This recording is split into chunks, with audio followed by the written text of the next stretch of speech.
So what is CI/CD? Well, we can say that it is a method to frequently deliver apps to customers by introducing automation into the stages of app development.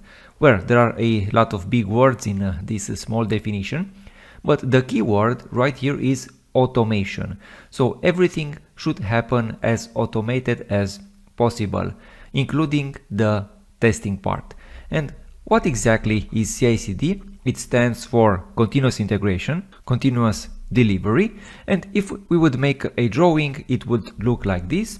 We as developers, we write the code, then something called a pipeline will build, test, and eventually merge our code, and also it will release it and deploy it to production. If we would make a difference between these steps, we would say that these three steps right here are for integration and these are for deployment. This is the reason we call it continuous integration, continuous deployment. Well, a great solution for CI/CD is GitHub Actions, which has become very powerful in the last years. It gives us a lot of developer workflows along many others. We also have workflows for CI/CD. It gives us a lot of automations, as we will see in the next lecture. But in order to use GitHub Actions, you will need a GitHub account and you should have GitHub configured locally. So in the next minutes of this lecture, I will show you how you can add your project to GitHub. The condition would be for you to already have GitHub and Git configured locally. So let me switch to my browser. I'm inside my browser and let's say that I want to add the project that we worked on until now. I want to add it to Git. If you already have it to Git, you can skip the rest of this lecture. In order to add it, I will create a new repository from my GitHub account. I will give it a name. I will call this cool application. You can give it any name you like. And I will simply create this repository.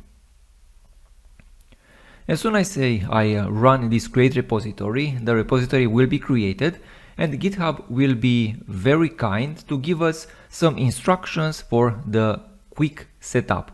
So with these instructions, we can take our local code and put it to GitHub. Let's first of all, let's create a repository, or we can even work into the files from our repository.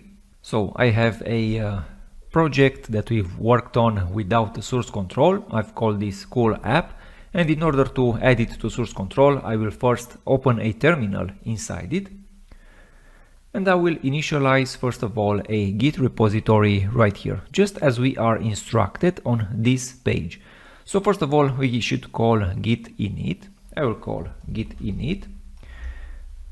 This will initialize a Git repository. The problem with this is that now this git init by default uses master as the main branch name, while GitHub, when we create a repo, will use main as the main branch name. So in order to fix this, I will call git branch -m and then main. Alright, and now we are on a main branch.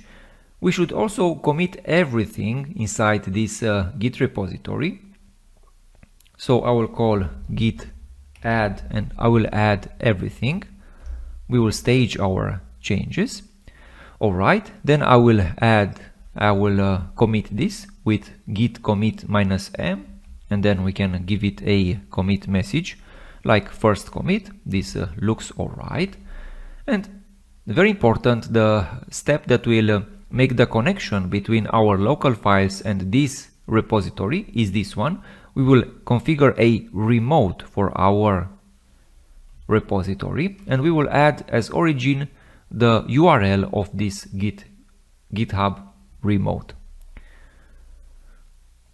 So I will add this remote, and now all we have to do is to push this branch with git push our origin. Alright, and now if I will refresh this page, all our project is now on GitHub, so this means that it is ready for us to implement a CI/CD solution. We will do this in the next lecture.